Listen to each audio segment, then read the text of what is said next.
Guys, okay, so I'm getting ready to go hiking. I'm not gonna edit this because I'm trying to explore new ways of developing a video format on my channel. I just want to kind of be me, so I'm trying to post pretty often. I don't really know why, but I feel like it's something that I should do. And I really like live because I don't have to render or edit or anything. I guess I'm lazy. But so I just want to see how long I can record and if I can record and upload a long video on YouTube like this. So you let me know what you think about it. I think I actually get nervous, and sometimes when I see viewers start to pop up on my live feed, I'm like, I gotta go back. So let's try it this way. Anyway, so I'm getting ready to go hiking. I think it would be racist if I said that's not something that black girls do, but I think it's not something that black girls do. But we need to do more of it because we need to get in touch with our Amazon roots, right? I know the Amazon is in South America. However, there's a group of women. Oh my gosh, it suddenly escaped my mind. Dahomey. Dahomey. I think that's what their name is. It's a group of Dahomey women in West Africa, which is where we came from, around the area of Benin and Togo, which is like in between Ghana. Well, it's right around like Ghana and the Ivory Coast. And that group of that right there in that area, their warrior tribe was women. And when the Europeans came in contact with them because of their stories of the Amazons, they called those women the Amazons. Of course, the name was obviously misplaced because it wasn't South America, it was Africa. But because that was their first female warrior tribe that they ran into, that's what they called them. And considering that I grew up in a black neighborhood and I knew a lot of black females, that definitely is our heritage, okay?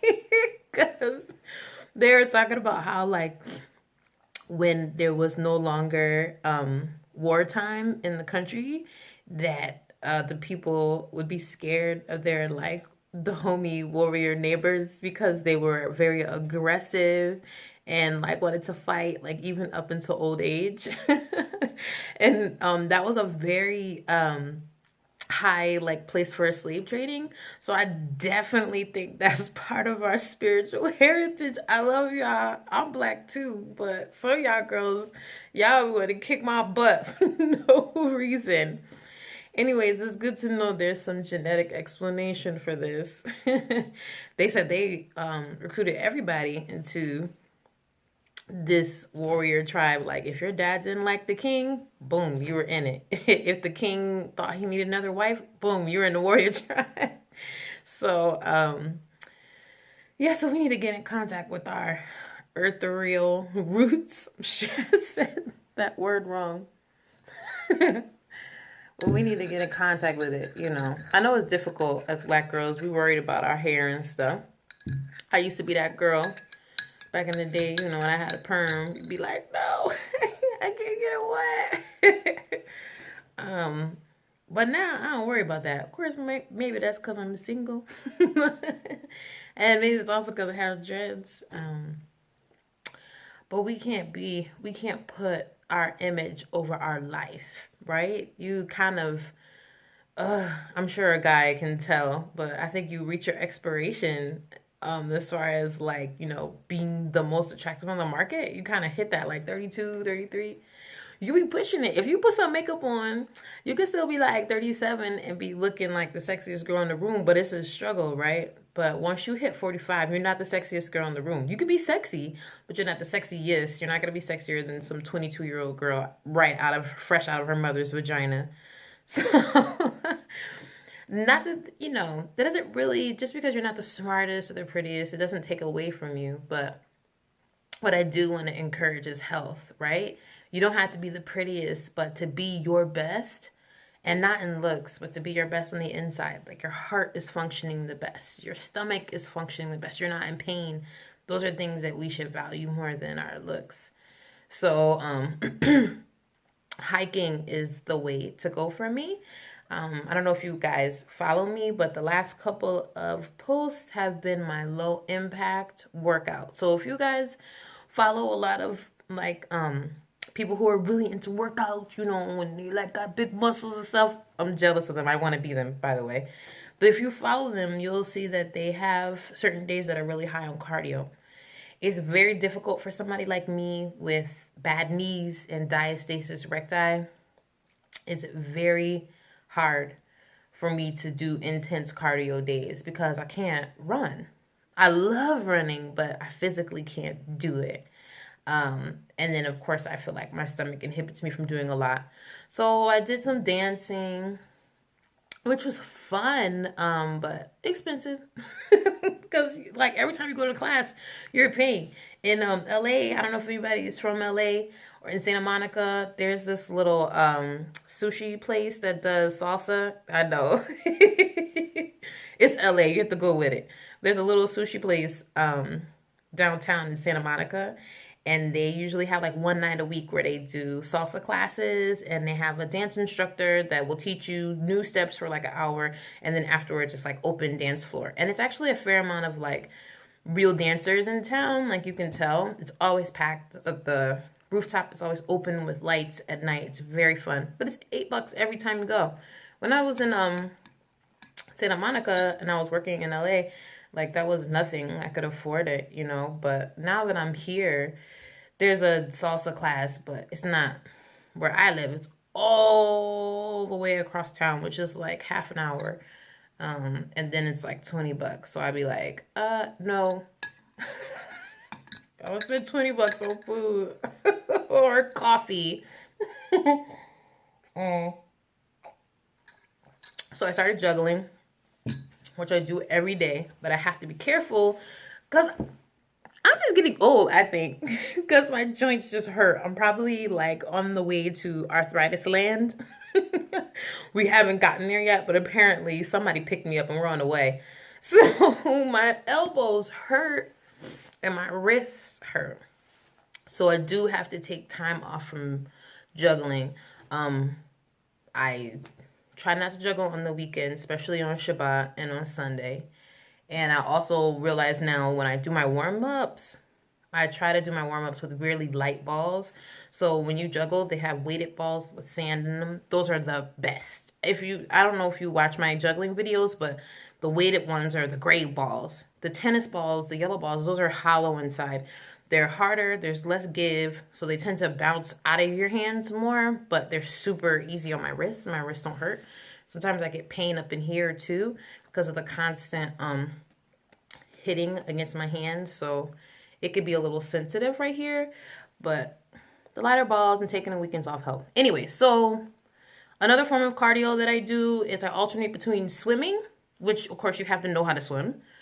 You could do water aerobics if you're into it. It's fine. You should totally do it. Swimming, water aerobics, and then there's hiking. I like hiking because it's very low impact, but you really feel it. After you've been hiking for like 45 minutes, especially if it's rugged terrain, your breathing is labored and you're sweating, and it's a good workout. So I'm sitting up here talking you guys head off. I got this scan disc in, so hopefully I'm like, this is like already 8 minutes. I could talk, yeah, I'm sorry. So let's see what my process is. I'm gonna be totally transparent with you guys. My process is I like to get my coffee in. There's a bunch of you guys I know who say, oh, coffee doesn't work for me. I get drink a cup and I go to sleep. This is probably true. I was reaching a point one time where I was like, put 5 espresso shots in my coffee at Starbucks, you know. So here's my trick. I put yohimbine in my drink. Now, let me warn you. Men, okay? This will give you a hard on. I'll just be honest with you. This will give you a hard on. Okay? Don't take the whole thing. Um, that's my suggestion. That's just for men. Ladies, you don't have to worry about that. It's not gonna make you feel like, oh, I'm ready to do it. It's only a male thing. I think it has to do with the way it, like, you know, it vasoconstricts a muscle, increases your blood pressure. Well, it can't vasoconstrict because then I think, I don't know. Somebody help me. I'm a bad nurse. uh, Penis, cardiovascular health, it's all related. Anyways, yeah, so this will give you a hard on, guys. If you have a girlfriend, handle it. If you don't, pray about it.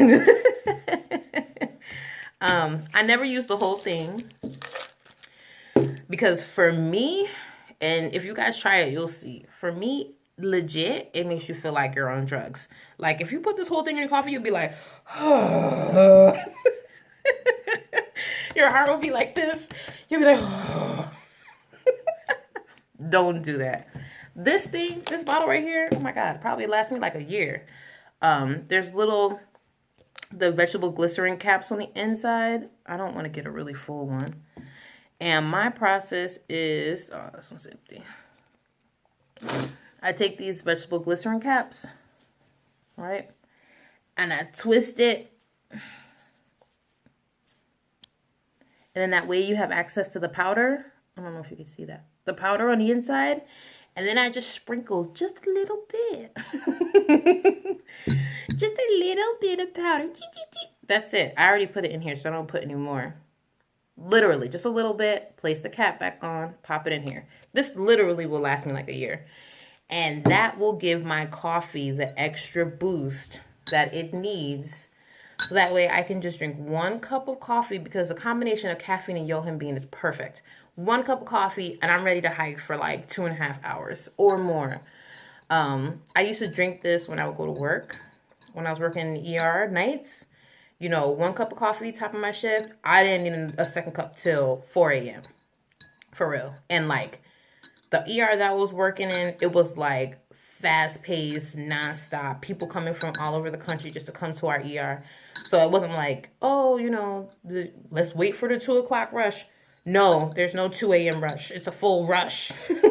You come in at 7 and it's rush till you leave your shift. So yeah, I would pop one at like 8 o'clock, top of my shift, 7 o'clock.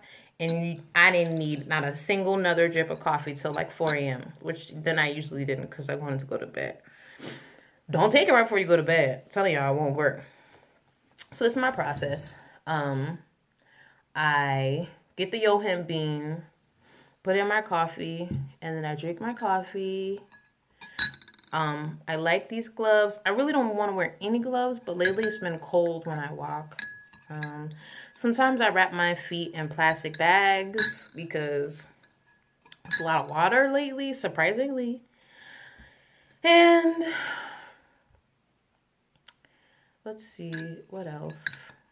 What else do I do? Oh, I usually like to wait 30 minutes for me to finish this so that way I can poop and pee. You don't want to be stuck hiking and you have to pee. There's no bathroom. I've heard of people like taking off a sock and pooping on the trail. I can't do that. No, the trail is very close to my house. And so I usually just like to finish my coffee. I'll probably turn you guys off. And then I will go poop and pee. I always have this really strange fear that I will grab leaves, right? Or like the wrong leaves. Like you go squat, right? And a bush like touches your butt and it's like poison ivy or something terrible. And then you get like poison ivy in your butt crack and you're like, no. So I don't want to pee on the trail. Hopefully one day I'll be able to do like hiking, for days and stuff. But then I heard you have to take a plastic bag with you and put your tissue in a bag and carry it with you. It sounds horrible, but the plan is to go to Guatemala and hike. So that's what I have to learn how to do at some point. All right. I'm gonna cut this short and we'll do the rest later.